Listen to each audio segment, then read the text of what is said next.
Hello and welcome back to another day on the island hidden in the fog. I mentioned last time that I wanted to kick out another villager so that way we could continue expanding the neighborhood, and that's exactly what we're gonna do today. This ended up being a lot easier than I thought it was going to, since Phoebe decided she wanted to leave on her own. So here we are with our empty plot and 10 tickets. If I can't find one of our dreamies and 10 tickets, then I'm just gonna go to a treasure island and pick one up there.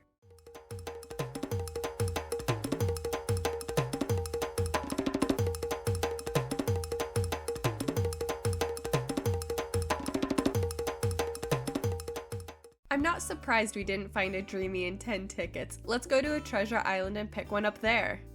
Look at all this free stuff. I might pick up a few more things than just a villager. We are on the island and now it's time to go find our villager. Do you have any guesses on who you think we're picking up today? I'll give you a hint. It's not Butch.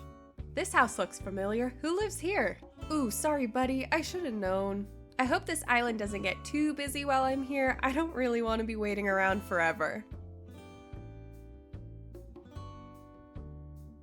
And we can move again. I think this is the house we're looking for. Yup, it's Rudy. Let's go and say hi.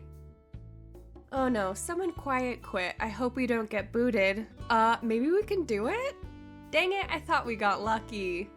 At least I'm not here for the items, because if I had full pockets when this happened, I would have been so upset. And the house isn't too far, so let's go get Rudy again. We're back inside Rudy's house, and as long as I can start the dialogue, I think we'll be okay. I really wanted a cat for this island, and since Rudy has a bit of neutral coloring, he was just perfect, so that's why we're getting Rudy for the island. We have our sold plot. I will see you in a few days when he's all moved in. I time traveled a couple of days to get Rudy all moved into the island, so now we can grab his housing kit and move him into the neighborhood. Rudy is going to be getting the housing plot where Rodeo originally was in this new neighborhood. Rudy likes to play, so I think placing him near the entrance of the neighborhood would be a good idea, since he'd probably try to flag a neighbor down to come hang out with him. But before we can start tailoring his yard to fit his personality, I need to fix this pathing for his patio.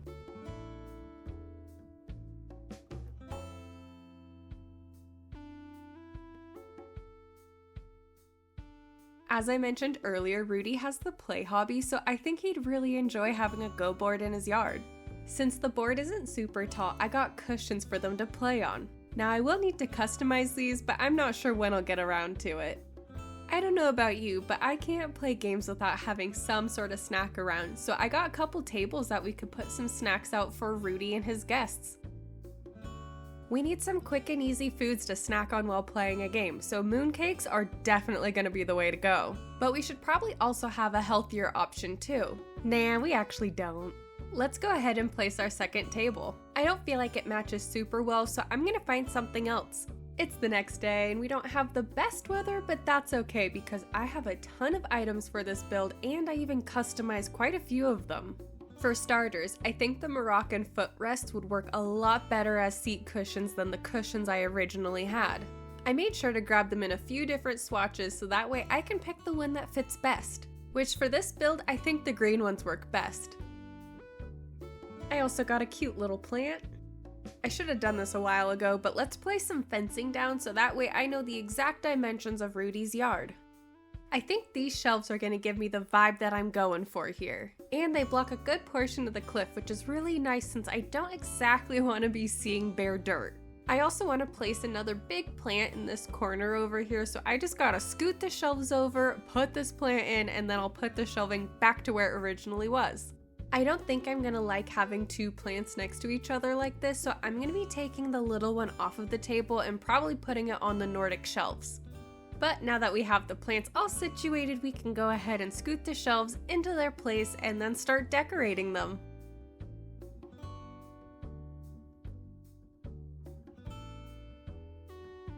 I should probably also finish up the fencing too. Let's add some tea. I feel pretty good about where Rudy's yard is currently at, so let's continue to work on the entrance to the neighborhood that we started last time by adding some trees. If this sign stays here, it's gonna get buried by shrubbery, so let's scoot this closer to the path.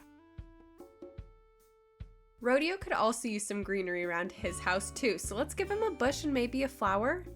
I'm looking through my spare flowers to see if I can find a black Cosmo for Rodeo, and I found Nan Thinking, but I believe it's too soon for a move-out bubble, so let's see what she needs. Luckily, she just wants to give me a new nickname, and I can't really think of a good nickname for her to give me, so we'll stick with Lollipop.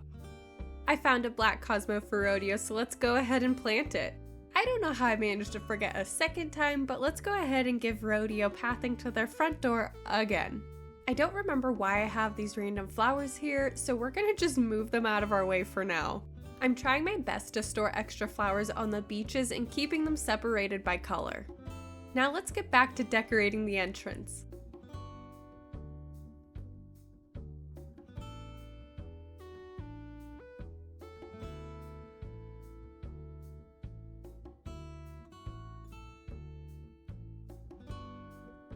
I'm just trying to do some work here in the trees, and Shep is doing something, and I keep accidentally talking to him when I don't mean to. This is one annoying issue that I keep running into when building, I guess, forested areas.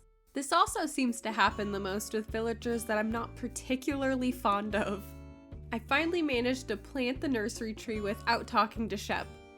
We are now behind Rodeo's house, and I'm going to be adding in a bunch of trees here too.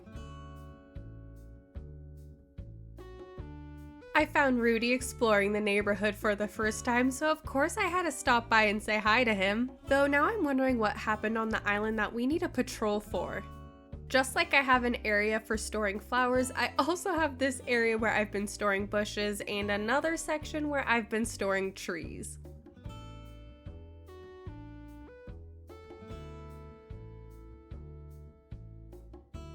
Now that I'm pretty sure I'm done placing trees, I'm going to be placing some flower codes pretty much in any open spot so that way we don't get unnecessary weeds growing in. I'm actually not that big of a fan of this code, so I will be changing it at some point, but to what, I'm not sure yet. At least when I download the new code and I put it in the same spot that I have this current code in, it'll update all the spots that I've placed it on the ground to the new code.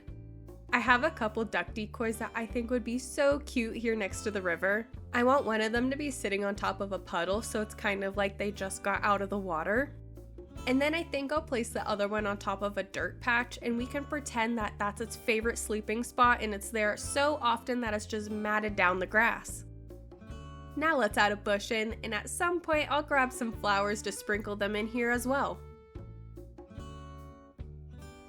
I also remembered to grab a wooden stool that we can put the potted starter plants on out front of Ruby's house. That way they just look a little bit more intentional instead of like I just threw them on the ground.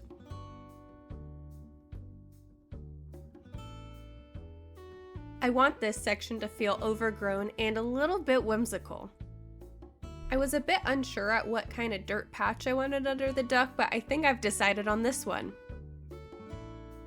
I had a bit of an awkward spot back here to fill in that I wasn't quite sure what to put since an actual tree wouldn't fit, but I thought the decayed tree would be just the right amount of spooky and it fills the space perfectly. I also found these really cute mushroom circle codes that I'm going to be putting pretty much under anything that I can, like mushroom stools and the garden lights. And now to place a few more trees around the neighborhood.